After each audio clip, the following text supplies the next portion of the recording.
तानाशाह का अंत बुरा होता है। कहानी का सुखांत इस बिंदु पर खत्म हो जाती है।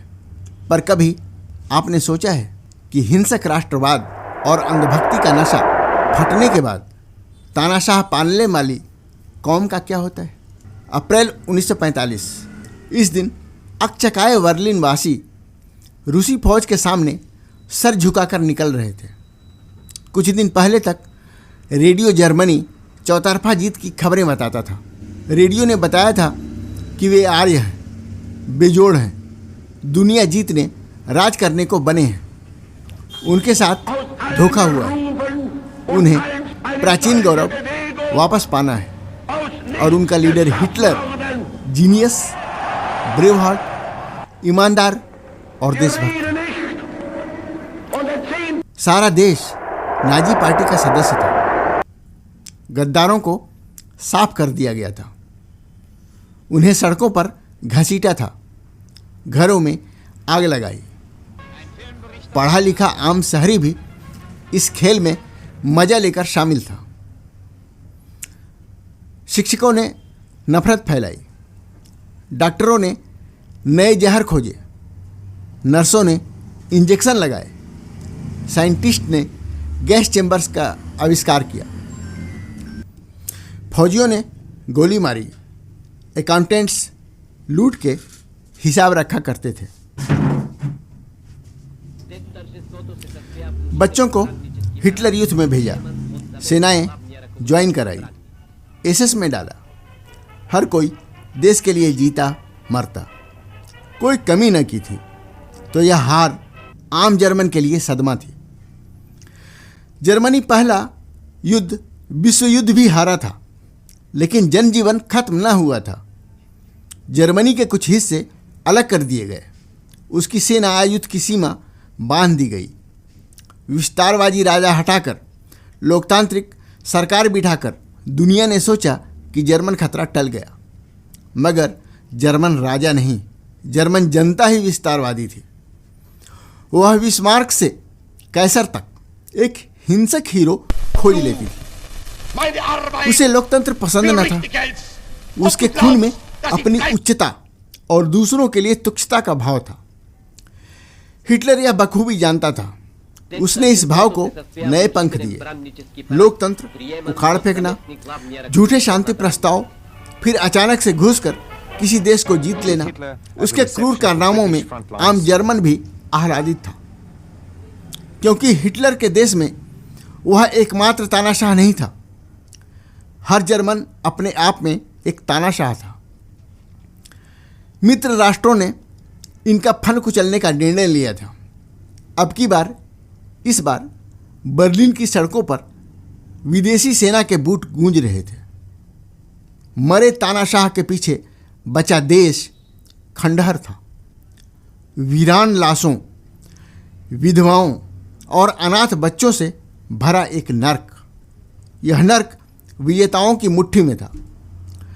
नाजियों के जीते देश आज़ाद किए गए तो वहाँ से आर्य पुत्रों को वैसे ही खदेड़ा जाने लगा जिस तरह उन्होंने हिटलर राज में दूसरों को खदेड़ा था। कोई 5 लाख जर्मन भागकर जर्मनी में आए। खुद जर्मनी को 4 भागों में बांटा गया। रूस, फ्रांस, ब्रिटेन, अमेरिका ने एक एक इलाके में प्रशासन संभाला। प्राकृतिक संसाधनों की लूट मची, क्योंकि उनके नुकसान का हर्जाना जर्मनी को ही भरना था। देश अच्छे और सभ्य होते हैं, सेनाएं नहीं। रेप, लूट, मर्डर। नाजी खोज खोज कर पकड़े, मारे और जेल में डाले गए। जर्मनों का जीवन मौत के मानिंद था। जहाँ तहाँ भग्न हथियारों, टैंकों, टूटे पुल, फैक्ट्रीज, रेलवे स्टेशनों में भटकते बच्चे दिख जाते थे। ध्वस्त घरों में जर्मन लोग रहते थे। खाना खोजते, मजदूरी के काम खोजते, सिगरेट, वाइन, केक के लिए तन बेचते। जनता का डीनाजीफिकेशन किया जा रहा था। जहां यूनिवर्सिटी, स्कूलों, जो खंडहर ही थे, में शांति, प्रेम, डेमोक्रेसी और क्रिश्चियनिटी के मानवीय मूल्य समझाए जाते। यह नाटक कोई 5 साल चला। फिर जर्मनों को सरकार बनवाकर धीरे धीरे सत्ता हस्तांतरण की रूपरेखा बनने लगी। एलाइज ताकतों में भी फूट पड़ी। रूस ने अपने जर्मन इलाके को एक अलग कम्युनिस्ट देश बना दिया, तो एलाइज ने अपने इलाकों को अलग देश बना दिया। हिटलर का थर्ड राइख सूखे पत्ते के मानिंद टुकड़ों में बंट चुका था। बर्लिन पूर्वी जर्मनी में था, वह भी 4 सेक्टर में बटा था। 3 भाग पश्चिम बर्लिन बन गए, 1 भाग पूर्वी बर्लिन। 60 के दशक में दोनों के बीच दीवार बन गई। पश्चिम जर्मनी में सरकार कैपिटलिज्म और खुलेपन की नीतियों पर चलती, तो पूर्व में कम्युनिज्म पर।